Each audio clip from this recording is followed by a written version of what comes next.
Hello everyone, my name is Sage and welcome to a new challenge video. For this video it is a new Pokemon challenge, and this time we will see that can I beat Pokemon FireRed without using Poke Centers. This will be my first Pokemon challenge since my tutorial only run in Pokemon Soul Silver. If you haven't seen it, go check it out. I'll put the link in the description. And I wanted to try something else than solo Poke challenge. Basically in this challenge the only rule is that I cannot use any Poke Centers throughout the run.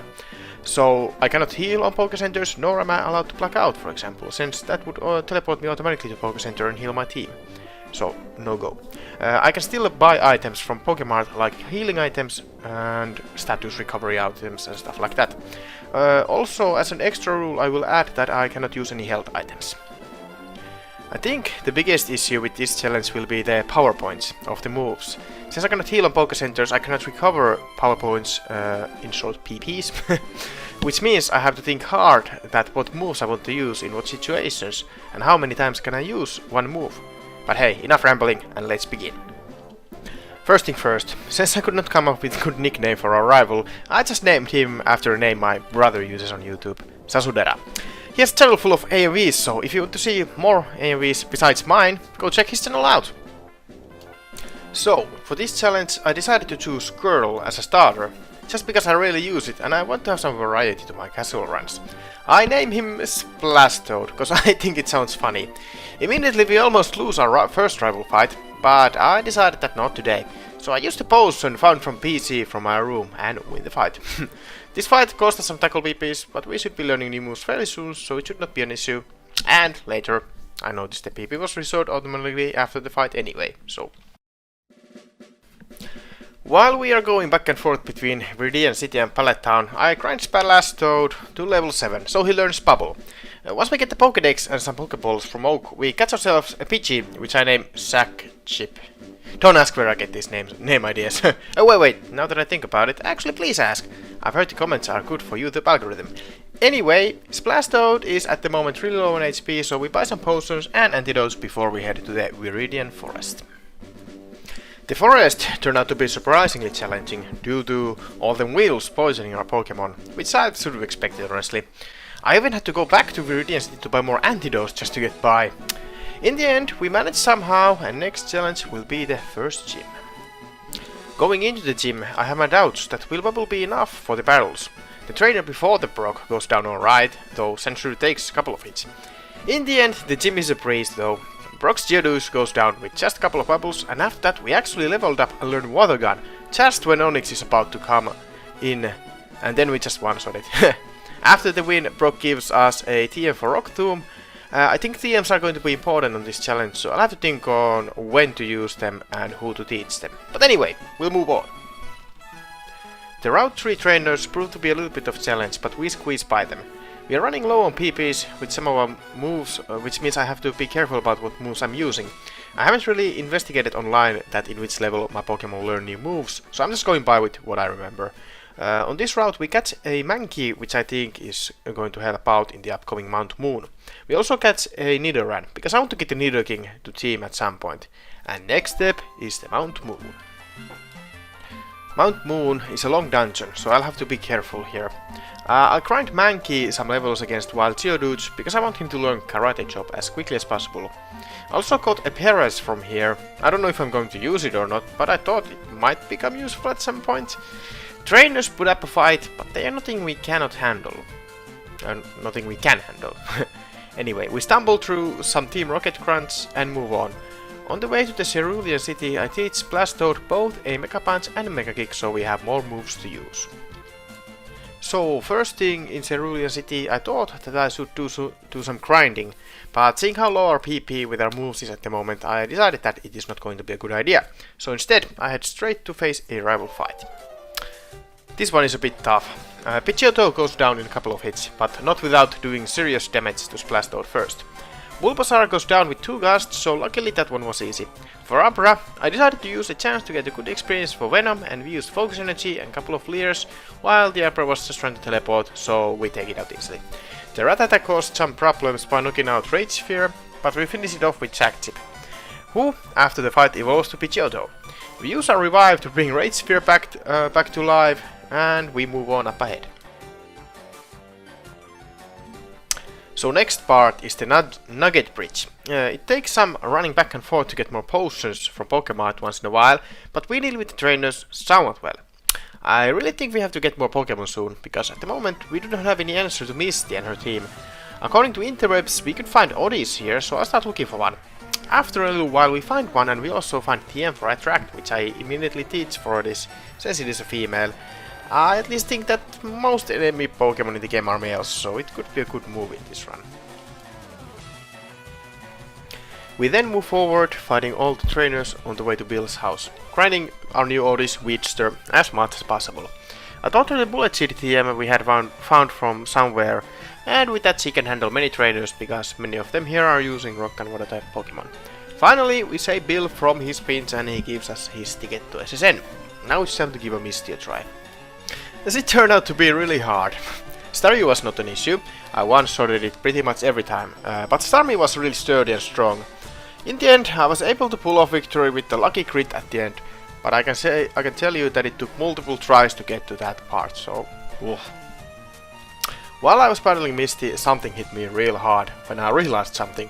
Since this is a challenge where you cannot use Poke Centers, meaning I cannot enter one to use its facilities, so I do not have access to PC. That means I cannot change my team, so basically I am stuck with the first 6 Pokemon I catch.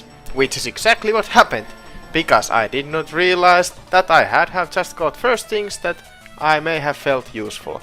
But now I'm worried I might not be able to complete this challenge with this team. Anyway, I'm not about to give up, so we move on. Next thing would be to remember that where the hell you get HM for cut in this game. To move on, we have to beat a Team Rocket grunt who has stolen TM for Dick from this random guy. We beat him easily, and since the guy does not want his TM back, we get to keep it. We move towards south and use the underground tunnel to get to a new route. There, Venom evolves to Nidorino, which makes him a bit stronger, so that helps with battles. There is, though, this one trainer with Spearow who got lucky with the Fury attack and actually took Venom down, so we had to use a rare candy to bring him back. I have to pay more attention even on random trainer battles. If someone from a teammate is faint, it is not going to be easy to bring it back, since revives are not sold yet on Pokemart. Anyway, it is time to head to SSN. Before that though, we first use Moonstone to evolve Venom straight to Nidoking. As Nidorino, it does not learn anything special by leveling up, but on the other hand, Nidoking learns Trash at level 22, so it's going to be a good move to learn. We also have possibility to teach Dig for Venom, but we are not going to do that just yet.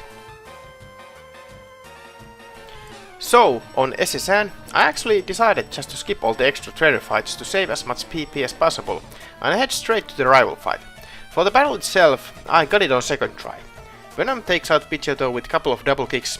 Man, the focus energy is actually a pretty good move. And Splaster takes a cut up route with 2 hits. Ivysaur puts Jack Chip to sleep, but does not do a lot of damage, so in time we take it out with the last of our Gusts. Last is Reticate, and it almost takes a Rage Sphere out with Hyper Fang, but our little Furball hung on and took it out. Whew. Alright, Electric Gym time. I don't have much to tell about it though, since it was pretty much a breeze with Venom destroying everything. A slight problem was Surge's Pikachu and Raichu spamming double team, which made us use a couple of extra PPs. Anyway, now I think it is time to move back to Cerulean and to east from there. But before that I get a bike voucher and old rod from this town.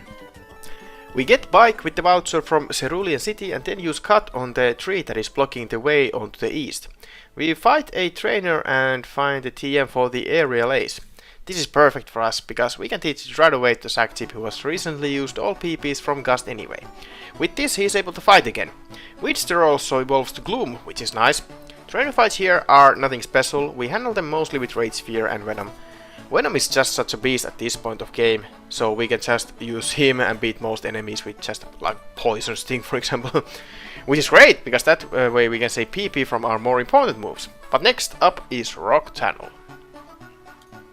The Rock Tunnel felt really tough, because I did not have Flash, was too lazy to get it, do not know where to get it, and it was hard to navigate. I got around pretty well by hacking the walls, so to say. Trainer fights were rougher that we faced before, but we got around somehow. We still learned acid, which helped out to clear some enemies at the end. After a 40 minutes of venturing, we made it out and head on to Lavender Town. There's not much we can go here though at the moment, so I decided just to head to next town. I chose to go to Celano City, so I head there. On the way I encountered some trainer battles, but I decided to skip them to save as much as PP of my moves as possible. In Celano City, we head straight to the department store. There we find a guy who teaches move counter to Rage Sphere. We also buy TM for Brick Break, but don't teach it to anyone just yet. We also have money for Leaf Stone, which we buy and evolve each through to Wild Bloom. We also go to other building where this old woman gives us tea, which we can use to enter Saffron City later. We also go get Eevee, though it gets transfer item into the box, so we can't use it. This is where my stupidity at the early game hurts. After that, I go straight to get HM for Fly from the route next to Celadon, and we teach it to Sackchip. Now we can fly any town we have visited and also have a good flying move to use. At this point I decided I want to go to do some grinding for the Brain Dead, so I went to the earlier parts of the game with Fly to do that. But since the grind seems to be impossible because I am going to run out of PPs, I put it to halt for now. I think I'm going to give a shot with the Grass Gym. There is a specific reason why I opt out to use Fly PPs here, but we'll return to that later. The fight against Erika actually took a couple of tries. Victory Bell and Tangela goes pretty well down with the Fly plus Aerial Ace combo, but Wild Bloom is a problematic one. After a few tries we are able to take it out though and win the fight. Sackchip also learns Wing Attack, which is pretty nice since it has many PPs. Alright, next step is important one, and I'll explain soon why. But for now, we need to get to Fuchsia City. But then I remembered that I cannot get there yet because Snorlax is blocking the way. We actually have to first get the Sylph Scope to get the Poké Flute, etc. God damn it! To get the Sylph Scope, we have to get in the Team Rocket hideout, which is found from the game corner. I fear this place is going to be tough because of many fights we might encounter here. But hey, let's give it a shot! I'm glad to say I was wrong. We were able to avoid most of the battles and got to the Giovanni fight fairly quickly. The Giovanni's fight itself had some challenge because he has really strong Kangaskhan. The Onix and Rhyhorn were no issues at all, but the Kangaskhan took a couple of tries to win. In the end though, we got the Sylph Scope, which lets us see ghosts. With this we can go to Lavender Tower. The rival fight here at the Lavender Tower is nothing to write home about. Straight clean first try. Gyarados was the only one giving maybe a little bit problems, but that's about it. I use Blastoise's Bite to get around trainer fights we cannot avoid, and the Marowak Ghost we deal with 3 Water Pulses. We finish the Team Rocket member at the very top of the tower and we save the old man and get the Poké Flute, which we can use to wake the Snorlax blocking the path. At the moment we are struggling a bit with our PPs. We need to get to the Fuchsia City town quickly. There are multiple reasons why we want to get to Fuchsia City first thing first. Firstly, we can get 2 HMs from there. HM for Strength and from Suffrage Zone HM for Serve. Both of these are really good moves. At Fuchsia City there is also a move deleter which is going to be vital for this challenge.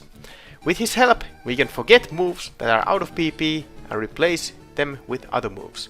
And because HMs can be taught to Pokemon pretty much infinitely, that means we can technically have an infinite amount of PP for HM moves, which makes them our best moves. Strength, Surf and Fly, for example, are pretty strong moves, so getting to use them actually without too much of a risk of running out of them is amazing. But first we just need to get to the Fuchsia somehow. I decide to take the route where you have to go with the bicycle, because I think it has less trainers than the other route to Fuchsia. And it was a right choice, I would say. We face only one trainer on the whole route. We get to the Fuchsia and immediately head to Suffrage Zone to get some items and most importantly HM for Surf. We also find gold teeth which we give to this old warding guy who then gives us strength. Time to teach these to anyone who can. Alright, so we now have 3 guys with strength and 2 guys with surf. We also visited Move Deleter to reteach Fly to Sackchip. This is awesome, because this means we can grind pretty safely a Pokemon with these moves, if we wish, since we can restore them anytime now. It is still not going to be cakewalk from here on out, since the moves we can freely use is still very limited, but this should ease out somewhat at least the challenge.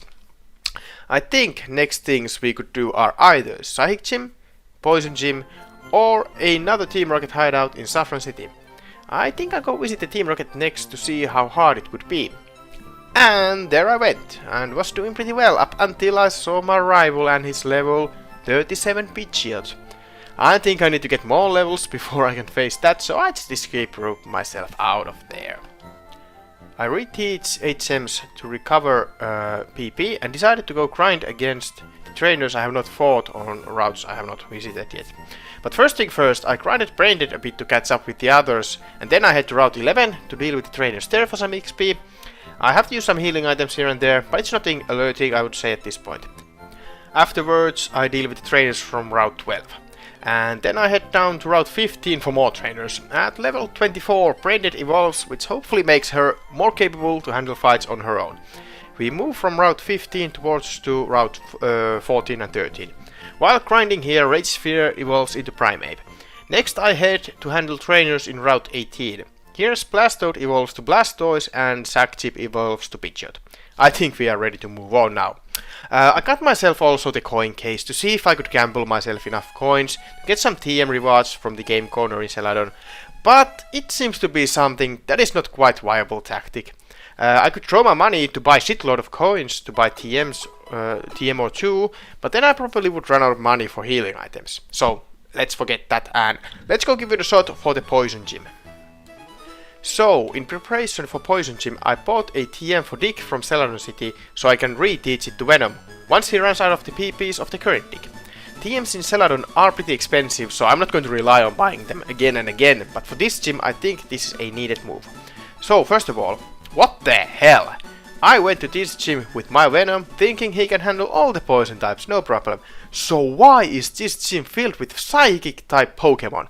Thankfully, there were not much of an issue, but it still weirded me out. Okay, so gym fight itself was with some ups and downs. First off is Coughing, whom Venom critted with couple of strengths, could not use Dick because of Levitate. Next one was Muk, which I thought first is going to be easy, but boy was I wrong. This Muk knows Acid Armor, which greatly increases its defense. So our Dick was doing not much damage at all. In the end, we barely take Muk down with Splash Toad, with us having only a slither of health. Next, Coughing just decided to self-destruct while Sackchip was flying high, so free XP, yay! Last one is Wheezing, which cannot do anything against Venom, so we take it out with a couple of Surfs and we get the Soul Badge.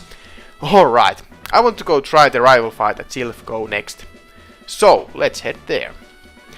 After getting lost and then finding our rival again, we go to fight pretty confident.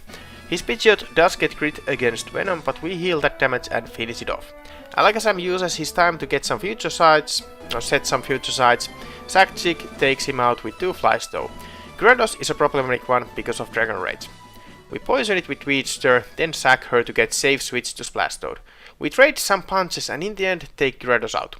Venusaur goes down with 2 flies and Growlithe with couple of strengths from Venom. I completely forgot that Venom had Surf as well. Anyway, we win the fight and head on to face Giovanni. This time Giovanni was pretty easy, only thing that gave us some challenge was Kangaskhan again. But in the end, it could not do much against us. After defeating Giovanni, I noticed something pretty crazy while getting a Master Ball from the old guy. A PC on the back of the room. A PC I can use since it is not in the Pokemon Center. I decided to take this chance to box Braindead and take the EV we got earlier from Celadon team. Now, to just think what to evolve it into. Maybe Jolteon might be the best option? Come to think of it, I'm not sure about this, but is the PC at the Pallet Town in my home usable to access boxes in PC? Maybe I could have changed my team setup much earlier? What's done is done, so let's just move forward. Looking further into details of EV, I don't think it is going to be a viable choice for this challenge. Mainly because it cannot learn any HMs, so I box it back and try to figure out a 16 member later. Actually, let's take this time to test if the PC on Pallet Town can be used as a way to access box from PC. Okay, so it can't. So the only place as far as I know for me to access the box is to go to all the way up to the top of Silph building. Well, it is what it is. Alright, let's go give a shot to the Psychic Gym. I was thinking that should I do the Fighting Dojo for free Pokemon, but I don't think I need Hitmonchan or Hitmonlee, since I already have Rage Sphere. And also, if you are wondering, yes, I am running back and forth between my current location and Fuchsia City to relearn HMs once in a while to restore PPs. It is really tedious and boring, but at least it lets me use the moves more freely. Okay, so on Sabrina's gym we can skip all the trainers and we get straight to the Sabrina herself. There's not much to tell you though, since the fight is a cakewalk. Kadabra and Mr. Mime goes down with 2 strengths from Splashtoad and Venomoth goes down with 1 fly. Alakazam tries to give us some challenge, but in the end it goes down 2 and we get dispatched rather easily. While thinking what to do next, an idea hit me about the 6th team member. I have always wanted to use an Electabuzz on a playthrough of Pokemon, so I looked up online that you can find Electabuzz at Power Plant with 5% chance. So, off I am to hunt one. I found one surprisingly easily, but it was impossible to catch. I ran out of all my Pokeballs. So, in the end, I made the ultimate decision and used my Master Ball to catch it. I mean, I'm not going to need it on this run to anything else anyway. With this, I feel my team is all set up. Next up, I head to south of Fuchsia to go to the Route 20 and start heading to Cinnabar Island. Before heading off, I teach a Shockwave to Electabuzz, which I named Lightyear for obvious reasons. I mean, if you're a 90s kid, you know which this is into reference. It can also learn strength, so of course I teach that to him as well. Then we move down, use Surf and head on. This route is nothing too special. We sweep by grinding our Weedster, Rage Sphere and Lightyear against the trainers. After a while, I end on the Seafoam Cavern, which I lose my nerves to. I do believe I can enter Cinnabar by surfing south from Pallet Town, so I thought, fuck with this cave, and flew to Pallet Town. From there, we reach Cinnabar Island rather quickly, and we then head to the Cinnabar side of Route 20 to finish the rest of the trainer fights from there. Next, we go to check the Pokemon Mansion. The Pokemon Mansion has really strong wild Pokemon, which makes me think we might be a bit underleveled at the moment. We somehow power through and find a TM for Blizzard and for Solar Beam. Blizzard at least should become useful later. Anyway, not much else to say about the mansion, we just basically needed the secret key item from here to move to the next gym, where we are going to head now. Naturally, the whole gym is just a sweep fest with Venom and Splashtoad using Surf, so nothing really to show here. Even the Blade himself was a breeze, even though his Arcanine is level 47. We might have to get some grinding going soon. Let's head back to route that goes to Pallet Town to beat trainers from there for XP. After that, it is time to head to the last gym, I guess. In the last gym, there are some strong trainers, so I take my time to fight against all of them for some good XP. In here, Venom learned a Mega Horn, which I teach him and replace Trash. I don't know if we are going to need it at any point, but I'm not using Trash anyway since I have Strength, so might as well get the Mega Horn. Alright, time for the last gym fight of the game, the Giovanni himself. So right off the bat, I misclick against the Rhyhorn and use Strength instead of Surf. The moves keeps getting on different slots every time I relearn the HMs. It's so confusing, okay? Anyway, the Rhyhorn and Dugtrio are not issue for Splashtoad, but the Nidoqueen almost takes us out and even gets the poison to us with the poison points. So to recover from that, I switch to Sack Chip and use a turn to full restore the Splashtoad. While enemy Nidoking locks itself for Trash, I send Splashtoad back and finish it and last Rhyhorn off, winning us the last gym badge. Also, for my surprise and luck, Giovanni gives us a TM for Earthquake, which is just so damn sweet. I have saved a bunch of strong TMs on my back, which I am planning to teach my guys for Elite 4, and Earthquake is just amazing addition to that. But alright, next step is to start to head on to Victory Road. Before that though, one thing I did not remember is that there is going to be a strong ass rival fight before I exist in the Pokemon League. After seeing that level 53 Venusaur, I know we have to grind our team a lot before facing him. We'd have to grind for Elite 4 anyway, so might as well do some grinding now, I guess. And then I remembered that we should have access to Sivai Islands at the moment. The place I always forget exists in this game. I think going there now rather than just do some brainless grinding against wild Pokemon will be more interesting, so that is what we are going to do now. So, to get to the Sivai Islands, we need to talk to the Bill in the Cinnabar. There is some kind of subplot with the islands, but I'm not going to get into that too much with this video, since the main point is to get some experience for our team. So off we head with the Bill to the islands. So, Actually, technically, some might think that this is breaking the rules of the challenge, because to get to Bill, we have to go inside the Pokemon Center to talk to him. Technically, we are breaking the rule here, but I'm going to let that slide for the sake of my sanity. This is also just an unnecessary extra step in a way to get to the Sevai, since after beating the plane, the Bill offers you to go to the Sevai in a cutscene, so there is a possibility to go there without entering a Pokemon Center. But since I said no to Bill at that time, he went into the Pokemon Center. So, if someone considers me breaking the rule of a challenge, you can assume I have failed and stop the video. If you can, however, look past this minor thing in big picture, keep on watching to see how the rest of the challenge goes. Alright, so basically we are hopping between the islands, first trying to deliver a meteorite this guy, and then it turns to quest to find some little girl who is lost somewhere. There's some biker gang present here who are wreaking havoc. Dealing with them gives us some XP for our team. We move forward to find the little girl and get some XP from random trainer fights. We find the girl at the end of this first area, return her to her father, give him the meteorite, and then head back to Bill. To my surprise though, that's that for the story part of the Sevai, I don't know. And Bill takes us back to Kanto. I'm sure there's still stuff to find from there, and since we have the Tri-Pass, we can actually just head straight back with that from Vermilion City. So first thing first, we find this woman who teaches our Blastoise a Hydro Cannon. I replace Mega Kick with that. Then we start to handle trainers on the way to the Mount Ember. They give us some good XP, but I think I want a little bit more than that. When I enter Mount Ember, I see a couple of Rocket Grunts, but apparently they are not interested fighting with us.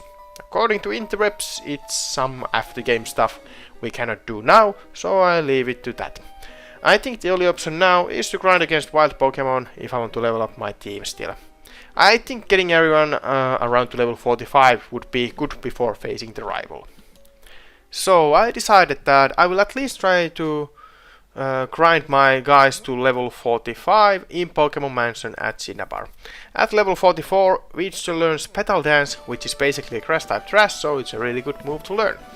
Alright, we got everyone to level 45. It's time to me to go and give that rival fight another shot. The grinding actually paid off. Lightyear took down the Pidgeot with 2 shockwaves, and Rhyhorn was one-shotted by Surf from Splashdown. Venusaur could have been a problem, but it decided to just spam useless moves, so Sackchip was able to take it down, even though one fly missed. Gyarados set up a Rain Dance and used Hydro Pump on Rage Sphere, so we had to switch to Splashdown to finish it off. Growlithe went down with 1 Surf, and last is Alakazam. I hoped that Sackchip could take it out with Fly, but it didn't, and Alakazam set up 2 Calm Minds. That did a quick work for us, Sackchip, and even Splashdown could not take hit from Psychic. I needed someone that is faster than Alakazam, and luckily Lightyear is. However, Alakazam actually survived from Thunder Punch alive, but it decided to use a Future Sight. That was insanely close, but one more strength won us this fight. Thank God we got so lucky. Now it is time to head to the Victory Road. Victory Road does not offer us any tough challenge. We get some levels on our team from the trainers, but I'm not sure is that enough for the Elite Four. None of our Pokemon are even level 50. But I'm afraid that more grinding might just be a waste of healing items and money. I have to think a little bit of strategy regarding the Elite Four. So what I decided is I hunted all the rare candies I can find from this game. I think if I can get my team to level 50s, Elite 4 should be doable, though it is still going to be a tough time. I was able to find some, so that in the end I have 9 rare candies. I think I could grind my team to level 50 in Pokemon Mansion fairly safely and then spread these rare candies to team and give Elite 4 a shot. After a while though, I decided to just use the rare candies and teach whatever useful TMs we have for our team. So, this is what our team looks like before heading in. All sitting with level 51. I think with good luck this is doable like this. Make your guesses if we can win or not. Let's do this. First off is Lorelei. I start off with Lightyear, who takes out Dugong and Cloyster without much of an issues. Slowbro gives us a little bit of trouble, but with the combination of Lightyear, Weedster and Splashdown, it goes down. I keep Splashdown in against Jinx, which gives us a trouble by putting us to sleep.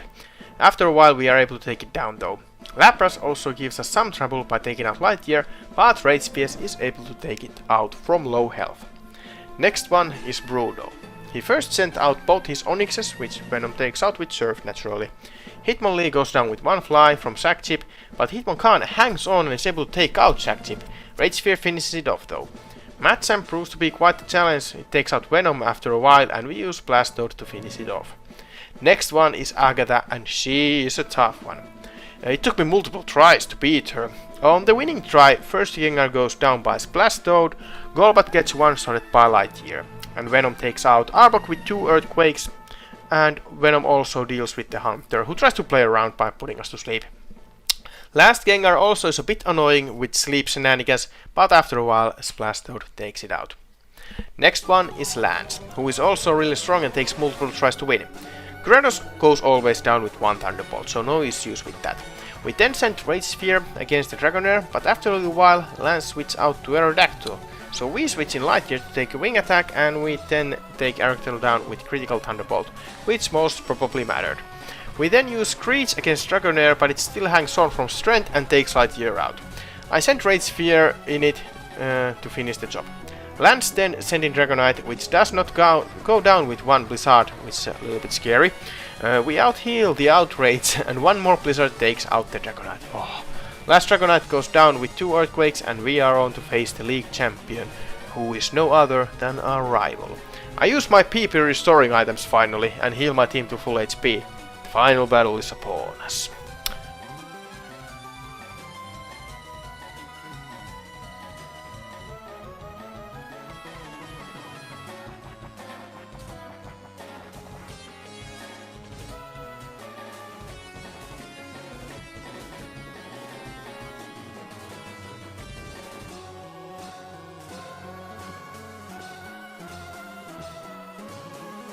Alright, so our rival starts off with the Pidgeot. Lightyear was able to take it out without much of an issues. Next one is Rhydon, which gets taken down by Venom's Surf. For the Alakazam, I decided to use a little cheesy tactic since it is a really strong Pokemon. Since I still have a Sand Attack for some reason on Sack Chip, I decided to spam a little bit of that while healing damage the Alakazam was making. After a while it started to miss attacks, so I take it out with Aerialize and Fly. I'm not even ashamed, I think that worked out perfectly. Okay, next one is Gyarados, which goes down with one Thunderbolt. After that is Arcanine, which Blastoise pretty much drowns with 2 Surfs. And last one is the Venusaur. For this I had a good strat in mind. I used Screech with Lightyear, and since the Venusaur decided to start power up Solar Beam, I was able to use another one before going down. After that I sent out Venom, who kept knocking Venusaur down to healing range with Earthquake. After our rival ran out of healing items, we of course get a unnecessary crit which one-shots Venusaur, winning us the fight and completing this challenge. Oak comes in to congratulate us and takes us to the Hall of Fame. There, our Pokemon are put in the machine, which heals them up. I guess they finally deserve some healing and rest.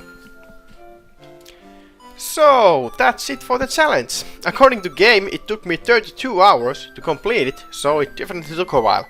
I think this was not the hardest challenge in the world, but it was something I enjoyed doing, since the challenge did not feel impossible at any point. Anyway, thank you guys for watching this video. Be sure to like and subscribe for this channel to support. And hey, you might see more challenges like this one in the future. If you have any challenge ideas I could do, leave a comment with your suggestion.